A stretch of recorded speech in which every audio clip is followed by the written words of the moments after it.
What's up? What's up? It's time for Done Way Past Funny with your host, G.D. Fenderson.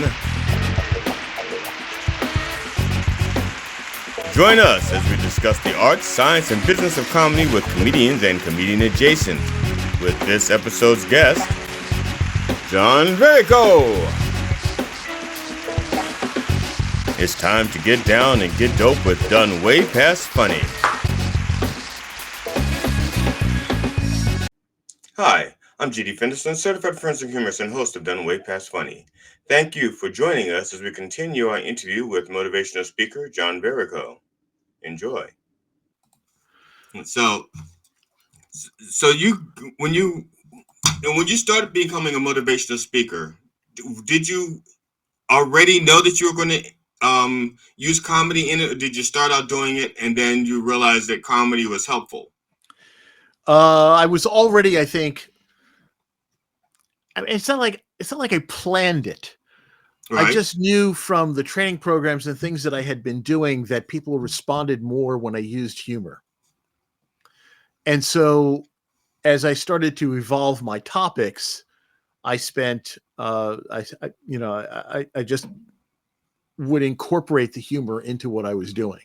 So it wasn't like I couldn't say that I planned it out, or it's not like it wasn't necessarily a thing that said, "Oh, this didn't work, so I'm going to try something else," right. or anything. I literally, like I said, when I was doing the training programs, when I was doing it inside, the workforce, I noticed that people responded and they remembered. Right. When they had something to laugh about, or they found humor in things. Right. And so because of that, I always made sure that was part of the teaching element and this teaching style that I would use. And so when I went from, if I'm not doing a regular training class with learning objectives, and I'm right. just doing more of a general kind of a keynote or a motivational keynote, I'm also pulling out those humor points so that those are the things that people remember, and they come away with remembering those important lessons. Now, by chance, have you ever used any of your song parody skills in your lectures or your motivational speaking? Very, very rarely. So you have used it. You just I've thrown every once in a while. I'll throw a few lines in, or a stanza or something. I'll throw something in there. When I do a character called Santa's cousin Vinny, and I will go into organizations around there, for their holiday parties and stuff like that. And I usually have a motivational message, but every once in a while I'll break out, into some sort of a parody song that will come in. And normally what I'll do is I'll learn a little bit about some of the people who are in the organization, and then I'll put them into the stories and into the music. Yeah, but you heard my voice. I am not a singer, and I can't carry a tune in a bucket. But I just had to, sometimes it's not about the quality of the singing. It's what you get across. So I did musical theater, and I kept winding up with singing roles, and I couldn't sing, and so I would usually musically talk. I would wind up in those kind of roles that were more caricatures. Right. So when I did a musical version of A Christmas Carol, they first brought me in. They wanted me to be Topper. I'm like, okay, Topper. He is a guest at Nephew Fred's house. He's got like a 2-minute scene. What am I going to have, like one line? Oh, let me tell you, I did not know it was a musical at the time. Oh, okay. All right, let me tell you a little bit about the story of how John gets involved in stuff. Okay, John doesn't plan shit out. Stuff happens, and John, I have what my wife refers to as helium arm. Okay, opportunities will present themselves, and my arm goes up, so I'll do that. So we were having dinner. We worked at the Renaissance Festival for many years in Maryland Renaissance Festival. Many crowds though. Yeah, exactly. I worked there for 20 years and loved it. Well, yeah, as many times I've been there, I didn't. Okay. So if you ever went to the Tall Toad hat shop, where they got those like those Three Musketeers style hats, that was my shop. Okay, now I used to. My favorite place was the chainmail codpiece lady. There you go. Yeah. I got. Matter of fact, I kept my cod piece up until my waist would no longer let me support it. There you go. Because there's no give in a chainmail cod piece. So there's I've got a codpiece story to tell you too, and we could get back on the track after we tell the codpiece story. Go ahead. So one of the things that I wore at the Renaissance Festival quite often was a big lion head medallion. Okay. All right, and it was from the 30s. It was a piece of costume jewelry. I think it was actually carved out of cow bone. And you're gonna send me one of these pictures, right? I think I might have that. Okay. Okay. But anyway, audience, if you see the picture, he sent it. If you don't see the picture, it's because he hasn't sent it. So there was this lion head medallion, and one of the other shop owners said, "Hey, I love that lion head. Can I borrow it and use it as a, kind of a model? I want to make you a matching cod piece." Oh, like, man, that would be sweet. Yes. Have this big, ferocious looking lion on my crotch. On your junk. Yes. Yeah. Now, for people who don't know what a cod piece is, this is I'll show them a picture. I'll show them a picture. Yeah, it's a protective barrier that sits. Yeah. Okay. Like a protective cup from the wrestling team. Anyway. But you wear it on the outside. But you wear it on the outside. So I'm thinking this would be awesome. So she takes the lion head home over the off season, and she comes back the following season and presents me with this cod piece. And it is this big. And she did not make it 3D sculpted to give it depth. It was flat, and it was a big cartoony looking lion head. Didn't look like the medallion at all. It was this huge. So they didn't make a mold. They just sculpted it freehand or something. Yeah. I don't know why she even borrowed the lion head, but yeah. But she made this lion head, and it was a flat, cartoony looking lion head, and it was huge. And then she added rabbit fur for the mane. Okay. And whiskers. So this thing went completely across the width of my body. Damn. And she hot glued this onto a leather thong that I would tie onto, my body. My body heat working at the Renaissance Festival kept melting the glue, and this lion head with this, because it was heavy, whatever she like Sculpey or whatever she made it out of, would kept separating and falling off of the leather strap. It sounds like they should have put holes in it and then leather tied. There was there was so many things that could have been done. Yeah. I didn't wear it all the time because I had to keep repairing it. Right. But there were some days that I decided to wear it, and I wore this thing, and I forgot that I had it on. And at the moment, it was one of the quieter times in the shop, because that shop used to get pretty busy. I didn't own the shop, by the way. I just, would sell in it. A friend of mine who owns the Tall Toad, Patty Hetrick, she's the one who made all those hats by hand, by the way.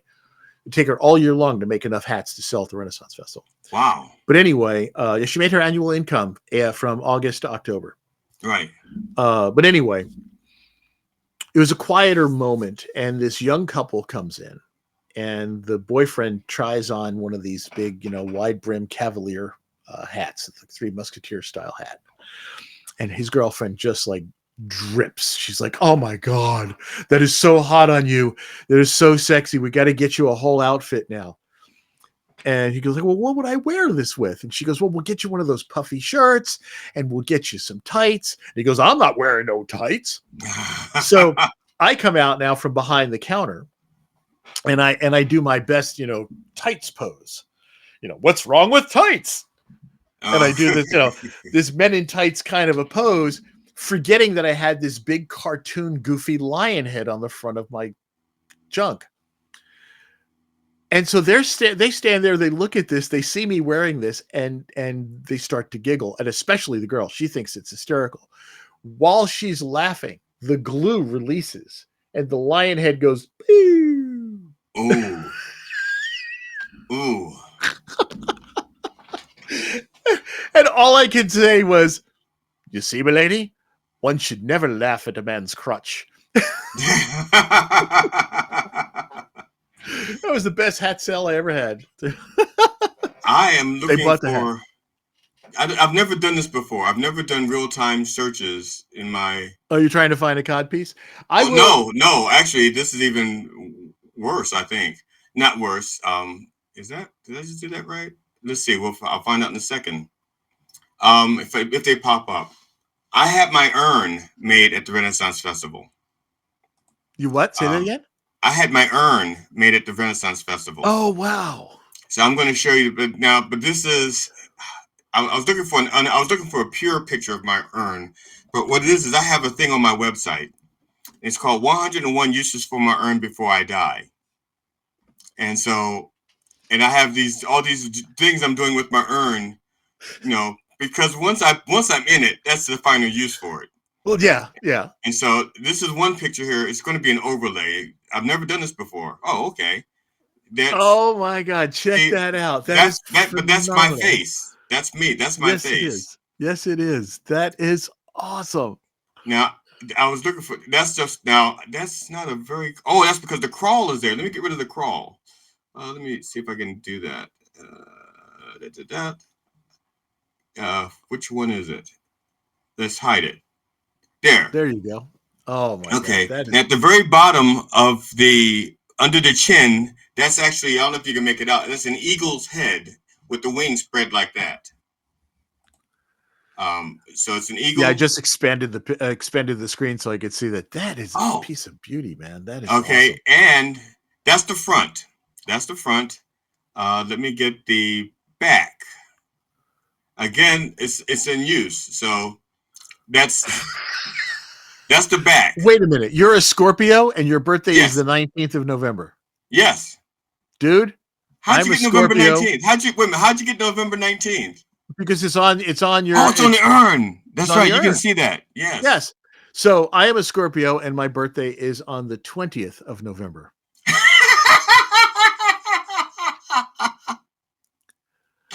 Yeah. Oh man, that is so funny. No wonder why we hit it off. Now, you see, I designed this myself. I designed this. That is beautiful. Oh my Um, God. and so because when I told her what I wanted, I said, "Well, I want my face," and I said, and and you can't see the lid. I think the lid says everything that I could take with me is in here with me. I think that's what the lid says. And I never got the base. The base was supposed to say, and matter of fact, I commissioned a couple people to design the base for me, but it never worked out. But the base is supposed to say, leave the world better than you found it. Mm-hmm. Love That's it. the stand it's supposed to sit on. Leave the world better than you found it. Love it. Um, and so when I was telling her about this, I said, now she says, what do you want for handles? I said, I want scorpion tails. And she goes, what? And so I drew the picture, and she goes, oh, I can do that. I can do that. Now, what you can't tell from the pictures, okay, let me get this back. Let's get these out of here. What you can't tell is that I have used that. Like I said, 101 uses for my urn before I die. I've used it in comedy shows. And one of the shows I did, matter of fact, the first time I used it in a show, I was doing a parody, not a parody. I was doing a funeral scene, and I was the minister, and I was supposed my remains were supposed to be in the jar, and I had rigged it so that I had a tape recorder in the jar. And so I would actually have a conversation, a very well timed conversation. So I'm talking to me in the ashes. With yourself. Right. So, and that was so, and, but before I brought it onto the stage, I dropped it. Not the urn, the lid. I dropped the lid, and the lid hit the ground, bounced back up, and then took out one of the legs, took out one of the tails. Okay, yeah. A freak accident. It just hit the ground. Instead of shattering, it bounces up and just breaks one of the tails. So I'm like, okay, and now I'm going on performing with a broken, and I'm like distraught, but I'm still doing the routine. But I repaired it. I don't know if you can tell, or as you see, I repaired it. I drilled like little holes in there, and I put metal in there, and glued it so that I can pick it up again. But yeah, that's uh, so that's. But I got that made at the Renaissance Festival, and I got it made. Let me see. I'm 65. I got it made when I was in my late 20s, mid to late Wow. 20s. So Wow. that thing is like over. I think it's like 40, almost 40 years old. Um, but it's like I said, it's I got to the Renaissance Festival. That's my. It was $700 Oof, oof, oof, back oof. then. That's how Back you know then. how long ago it was. Yeah, Yeah. because Yeah. $700 was a lot of money back then. If I tried to get that made now actually the lady who did this, what gave me the idea is she had a stand, and they had like arms and candle holders made out of arms and stuff. Well, not candle holders. Um, I actually told her I wanted candle holders made out of my arm. I wanted my arms made like this, and I wanted to be a candle holder. I wanted them to be like, is it called a sconce? Yes. I wanted sconces with my arms. And the woman I was living with at the time goes, no, we are not having body parts in the walls. We're not having that. So, but she went on to do it anyway for other people. But she did body casting. Oh, I know exactly who you're talking about. That's Anne's shop. Yes. Yes, I can't remember her name. I couldn't remember because it's not It, on the it box. it will come to me in a moment. Yes, I have a she did a life mask of me. Yeah, yeah, she's very, very good. She's super talented. Yes, Super talented. and the only reason why I don't have her name is because the box that I have my urn in is the box that was in the box. Yeah, you understand what I'm saying? Yes. Her name and address is on the outside of the box, which is gone to history. And I couldn't remember her name was Anne. I feel bad about not remember. She did really good work. Ann Curtis, I think. That yes. Not only does that ring a bell, that like ding the dong. Yes, I yes, Ann think Curtis. I think it is Ann Curtis. I'm gonna have to, make sure I rack my brain correctly, but yes. Um wow, just what a small world. Yeah, that's what I'm saying. We have so many little interlocking things, and then some, but we've never met each other until Coffee with the Dog. And I think that we're born a day apart, or a year and a day. A year and a day. Yeah. A year and a day. Well, actually, one day Right, because you're shy of a 58. one day shy of a year. Yes, because I'm right. Because I'm 59, 1990. Yep. I'm 59. I'm November 19th, 1959. So Right. one more day, and it would have been a year. 11 Yeah. 20 58. Yep. Now, did you? Now, I used to tease my mother because if you count backwards, because the average gestation period of a baby is 280 days. So if you count backwards, I don't you may have been conceived on Valentine's Day. you know, there are some things, especially when you have the hot mom in the neighborhood, you don't want to think about that part of it. Well, I didn't And think about it until my mother was no longer the hot mom. going through mom's stuff. Just saying, like, and I started talking about this earlier, and having 70 bras and there were 125 pair of panties. See, now imagine. See, you said your mom had 70 bras. If they were as big as my mom's bras, she wouldn't have had room for 70. There was, they were big enough, Yeah. but it's just, it is such, such a small world, man. It really is. But just to understand that, yeah, I was going through these boxes and we were donating stuff and things like that. And there were 125 pair of underwear. And there was a box that her husband marked and he wrote on it sex underwear. Oh, okay. And he meant Were they sexy. his or hers? Hers. I'm just teasing. He meant sexy underwear. Right. But even with that, my wife and I were like, I'm not going to open that box. There's some things that we just don't want to see. Oh, Lord. I didn't mean, okay, what the hell? I'm just Now I've completely lost track of what we were saying before we went off Yeah. on the codpiece track. I'm just gonna pull up one more picture. I was going to look for a picture of my mom, but I'll insert that later. My mom, in her heyday, looked like Elizabeth Taylor on a hot tin roof, from Cat on a Hot Tin Roof. My mother was black, but she could pass for white. And if the bathrooms, depending on which bathroom she needed, she passed for white back in the day. Mm-hmm. Because back then in Maryland there was still segregated bathrooms. I am not going to say that my mother was also compared to Elizabeth Taylor. But she was. She was, right? You're telling me. I'm not going to say it, but she was. Yeah. Okay. Yep. Elizabeth Taylor, Marlo Thomas. What are some of the other ones that people? Somebody said she looked like Anne Margaret.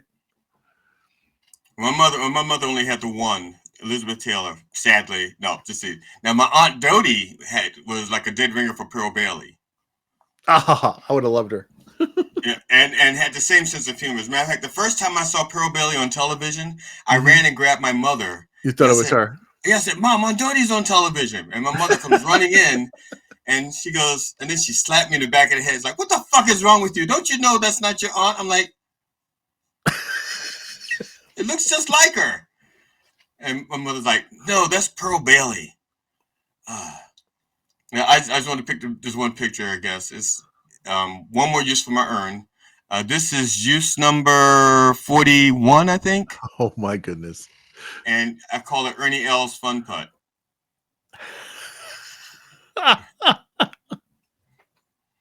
So that's some funny shit, man. I'm telling you, that's awesome. Yeah, that's on my website. Well, when you pay $700 way back when you did it, you want to get some use out of it before its final use.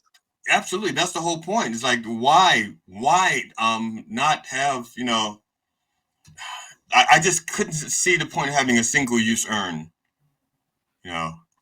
It just so that's on my website. But now you also have a website, John Verrico. JohnVerrico.com. .com, and that's where people can find your books. Let's talk about. Did we talk about your books? We did not. Right. Okay. You have I'm gonna say 2 books, but it's not just 2 books. It's 2 titles.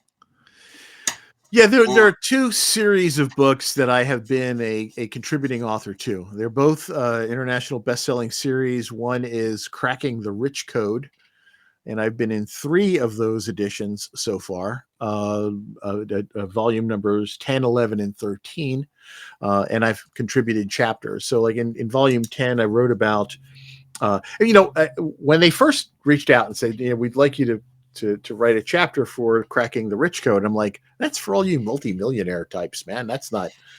I'm not that business executive dude. I mean, I worked for the government for most of my career, and I don't know how to steal money. I work for the government. Yeah, exactly. and I told him, I said, I'm working on my second million, but that's because the first one didn't work out, so I started over. So I gave up. Yeah. So he said, no, it's about just richness of life. I said, okay. So I wrote a chapter on your legacy, and your legacy not being your stuff, but being what you'll be remembered for. Yes. And what you'll be remembered for is how you made people feel, right? Yes. And so I wrote about my dad and the way he said, don't judge people until you've given them a chance. And he treated everybody, with open arms. And about my mom, who was all about performing and making people, happy in the moment. So I talked about, that in that chapter, and then they invited me back for the next book. And I wrote in that one about avoiding, or I should say, overcoming those things that hold us back. Right. Regret, blame, judgment, and guilt. Right. And all of those things are founded in fear. Yes. And then I came back again in a 3rd edition, in the 13th edition, and in that one I wrote about embracing change and understanding that change is an important part of life and how we can get through it, even if it's not change that we ask for ourselves. Right. So I try to be as enlightening as I can in those kinds of things. The other book series is The Art of Connection, and that's 365 days of quotes. And each of those books is got a different focus. The first one I was in was inspirational quotes. then transformational quotes. The one that came out in 2024 was gratitude quotes, which I absolutely love that topic. And then coming out here in February of 25 is the Art of Connection 365 Days of Abundance quotes, which will be my 7th book between those 2 series. Now, there's a picture on your website. I'm just curious, is this is one of the quotes that's in your book? It's a picture of a glass pitcher of water being poured into a glass, and I think the saying says, "It's not whether the glass is half full or half empty. Remember that it's refillable." Yes, or something like that. Did I get it right? Yes, yes. Is that like? So do you have like the quotes and then like a little blurb behind the quote? Yes, I didn't use that particular quote. I didn't actually use in any of the books yet. That's my favorite. I'm sorry. I'll get to it. It's not that I've read them all, but I really like that one. that was one that I was just inspired to write it, and I just did that as a little mini inspirational poster that people can just print off and hang in their office or whatever. Or so it's a poster that's for sale? It's for free. For free? Free download. Yep. Oh, okay. Yep. There's a few things like that. Right. That's that because he does. Okay. Just people. He has a section on his website that says free downloads, and so I didn't make the connection because I was still in research mode, not in stealing artwork mode. Now that I know. So yeah, that's the section on the website that says books and resources, I think. So they'll also, one of the other free downloads that you'll find are calendars. Every month I publish a challenge calendar, and every month has its own theme. And so like for February, it's leading from the heart. Okay. And each day of the month has just a little tidbit, a little bit of inspirational advice or whatever about how to treat people with kindness and love and all of that kind of thing. And the concept is that, every day there's another inspirational message. And then on my social media, I expand on those thoughts through daily posts. But those calendars are all free to download. And you can go on, you can get a whole year's worth of them. Just go ahead and download them and turn them off. Now, since you mentioned social media, I'm going to make this skip to, the podcast that you were involved in, and it is going to be coming back. It's on hiatus, and it's, let's see if I remember I can't remember. A Show of Values. A Show of Values. Yeah, because oddly enough, I did not write down the title of it. I just wrote down that it was on hiatus, and that Annalisa Landa, is it Landa or Landa? Landa, yep. Landa. Annalisa Landa and I met. We were both studying under John Maxwell to be Maxwell House Coffee guy. Yeah. Not that Maxwell. Oh. John Maxwell. The singer Maxwell. No, not that Maxwell. No? It's the John Maxwell who is a leadership coach and a former preacher and all that stuff. He's probably one of the bigger names in motivational speaking and stuff like that. So I'd actually signed up to get trained to be able to teach his material. I used to quote his stuff all the time. But there was an opportunity to get trained to actually teach his books if I wanted to do that. And I'd done that, and that's how I met Annalisa. She was also doing that. And, interesting thing is we were told, of course, learn how to teach John Maxwell's material. Okay, cool. Then I can put that out as an offering. I can teach, the 15 laws of leadership or whatever. And nobody wanted it. I was like, okay, so much for that. Nobody came and knocked on the door. Wow. If they want John Maxwell material, they want John Maxwell to teach it. Yeah, that makes sense. Yeah. So, we would be the cheap version of it. We can still teach the books, but anyway, it was still worthwhile. Walmart. You'd be like the Walmart brand. The Walmart version. There you go. Yeah. So anyway, I had met Annalisa and we hit it off. And she is a speaker and coach, and she lives in the UK. And she's got some new programs coming up too. You definitely want to check her out, Annalisa Landa. She's starting, I believe it's called the Growth Garden, which is coming up soon. And we just actually touched base again. We'd started a podcast together called A Show of Values, and just trying to look at how our values impact our emotional decisions and the way that we treat others in life, and all that kind of stuff. Had a little bit of humor in it.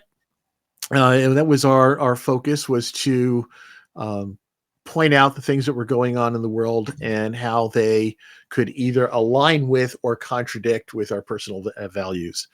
And that was the purpose of that. We are looking to bring that back, and we're hoping, it's been on a hiatus for a little while. We're hoping to bring that back again here in 2025. I also was a co-host of Positive Talk Radio Right. for a number Yeah, I of saw months, that. which was a wonderful thing. And that was an interview show where we would talk with people from all walks of life who were doing, just positive things for others in the world. And I'm actually branching off now and firing up my own Share Your Fire podcast, which hopefully will be launching before the end of the month, if I can make it happen. Cool. That sounds good. Hi, I'm GD Fenderson, certified forensic humorist and host of Done Way Past Funny. Thank you for watching our continued interview with motivational speaker John Verrico. And please come back to watch more of our interview with John Verrico. And when you come back to join us, bring a friend.